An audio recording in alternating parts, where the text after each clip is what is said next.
Good evening, everyone, and welcome back once again to Answers on Eschatology. My name is Dan Derry, and I'm the president of the Institute of Fulfilled Eschatology.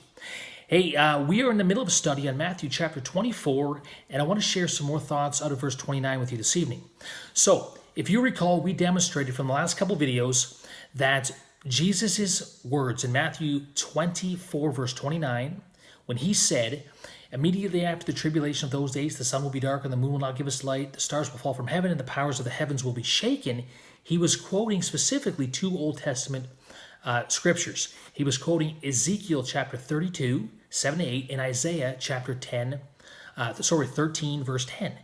And we demonstrated that from Ezekiel 32, Old Covenant Jerusalem, Old Covenant Israel in the first century had become spiritual Egypt. They had embodied that prophecy, okay? And that is Galatians chapter 4 and Revelation chapter 11, verse 8. Old Covenant Israel had become the enslaver and the persecutor of the true seed, the remnant of Israel. They become Egypt. Now, what I want to do in this video is I want to build upon where we left off in the previous video, which was my statement that Old Covenant Israel had also become Babylon. And more specifically, they have become Babylon of Revelation. Okay? And in this video, I want to demonstrate that very, very convincingly and powerfully, if I can, from Scripture. So let's begin here. Jump in with me into Revelation chapter 14. And we're going to begin our journey through these texts speaking of Babylon, the great harlot, in the book of Revelation. Revelation 14, and let's read verse 8. "And another angel, a second one, followed, saying, 'Fallen, fallen is Babylon the great, she who has made all the nations drink of the wine of the passion of her immorality.'" 14 and 15, watch this. "Then I looked, and behold, a white cloud, and sitting on the cloud was one like the Son of Man, having a golden crown on his head and a sharp sickle in his hand." 15, "And another angel came out of the temple, crying out with a loud voice to him who sat on the cloud, 'Put in your sickle and reap, for the hour has come, for the hour to reap has come, because the harvest of the earth is ripe.'" Now catch this overall picture. At the time when Babylon has fallen, Revelation 14:8 is the time of the harvest. It's the time when the Son of Man came on the cloud, that white cloud, and reaped the earth at the time of harvest. So let's get a picture of the time frame for the fall of Babylon. Number one, it's the time of harvest. Well, Matthew chapter 13 says the harvest is the end of the age. And in Matthew 24, verse 3, the disciples asked, "What shall be the sign of your coming and the end of the age?" Jesus said the end of the age would be in his generation, Matthew 24, verse 34. That's the time of the harvest when Babylon would be judged, when Babylon would fall. And notice in this text also, we have the coming of the Son of Man in the cloud. That is Matthew 24 as well. That's that is Mark 13 and Luke 21. Matthew 24, verse 30 says, "Then they would see the Son of Man coming on the clouds of heaven." When?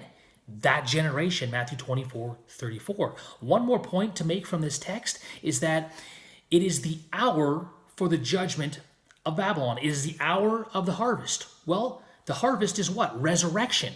Listen to this. John chapter 5, verse 24, Jesus said, "The hour is coming and now is."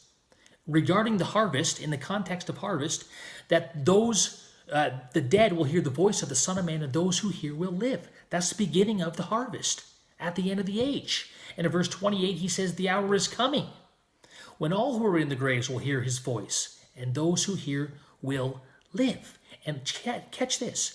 John, in his epistle, 1 John chapter, let me get this right, 1 John chapter 2:18, he says, "Little children, it is the last hour." What last hour? The last hour prior to the resurrection. The hour of resurrection, the hour of harvest at the end of the age. At the time of the coming of the Son of Man for the reaping of Israel. That's exactly the picture we see here in the book of Revelation in chapter 14. When Babylon would fall, it would be at the end of the Old Covenant age, it would be at the time of harvest, and it would be at the last hour. That is all fulfilled in the first century generation. Let's move on. I just simply in that text wanted to place a time frame on the judgment of Babylon. Go with me to Revelation chapter 16.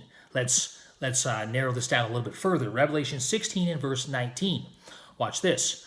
Regarding Babylon. The great city was split into three parts, and the cities of the nations fell. Babylon the great was remembered before God to give her the cup of the wine of his fierce wrath. So catch this. When Babylon fell, she was remembered. And in that remembrance, she was given the cup of wrath. In other words, wrath was poured out upon Babylon when she was remembered. Now, this term remember has a covenantal significance in much of its use throughout Scripture. For example, God remembered Abraham.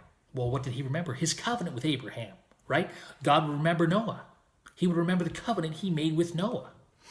Remember is a covenantal term where God remembers covenant.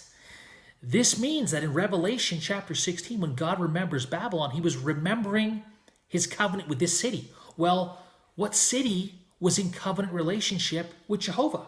Well, Old Covenant Israel. It was the only city ever in covenant union with Jehovah. And listen to this. Based on that remembrance, God gave her the cup of the wine of his fierce wrath. So wrath was poured out upon this city as the result of his remembering covenant. This is covenantal wrath being poured out upon Old Covenant Israel, i.e. Babylon. That was John the Baptist's message when he came. Who warned you to flee from the wrath that is about to come? Matthew chapter 3, verse 10 and following. He spoke that to the leaders of Israel of his day. Babylon is Old Covenant Israel. She was remembered for her covenant disobedience, and covenant wrath was about to be poured out upon her. But let's drive this point home even further. Go with me to Revelation chapter 17 and verse 5 and 6. Watch this. And on her forehead, this is Babylon, a name was written, a mystery, Babylon the great, the mother of harlots and of the abominations of the earth. Verse 6, and I saw the woman drunk with the blood of the saints and with the blood of the witnesses of Jesus. When I saw her, I wondered greatly. So Babylon, the city, was drunk with the blood of the saints, that's Old Covenant prophets, and the witnesses of Jesus. That is New Testament saints. You'll find reference to the witness in Acts chapter 1 specifically. So Babylon had murdered, she was drunk with the blood of the prophets, the Old Testament prophets, and the New Testament apostles and the disciples of Jesus Christ, the witnesses of Jesus. But this gets deeper. Go with me to Revelation chapter 18. Watch this. She was not only drunk with the blood, she had shed the blood of the Old Testament prophets and the New Testament disciples of Christ. But watch this, 18 verse 20 and verse 24.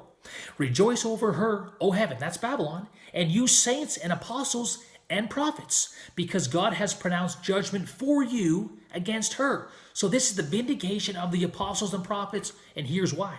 In verse 24, and in her was found the blood of the apostles and of the saints and of all who have been slain on the earth. So in this city, Babylon, was found all the blood of the prophets and all those who had, all of the righteous who have been slain upon the earth. One more text, Revelation 19 and verse 2. Watch this. Because his judgments are true and righteous, for he has judged the great harlot, that's Babylon, who was corrupt in the earth with her immorality, and he has avenged the blood of his bondservants on her. So Babylon is the city who would shed the blood of the righteous, of the apostles, and of the prophets. And in her was found all of the blood of those shed upon the earth. Well, what did Jesus say regarding the city who would be judged for shedding the blood of the prophets? Go with me to Matthew chapter 23. I would like to go to Luke 11. That's a parallel text. Check that out for yourself. We don't have time. For now, just go with Matthew chapter 23, and let's read verse 34 to 36. Check this out. Matthew 23 and verse 34. Therefore, behold, I am sending you, and he's speaking to Old Covenant Israel, specifically the scribes and the Pharisees in the first century. Behold, I am sending you prophets and wise men and scribes. Some of them you will kill and crucify, and some of them you will scourge in your synagogues and persecute from city to city, so that upon you Israel, Jerusalem of the first century, so that upon you may fall the guilt of all the righteous blood shed on the earth, from the blood of righteous Abel to the blood of Zechariah, the son of Berechiah, whom you murdered between the temple and the altar. Truly I say to you, all these things will come upon this generation.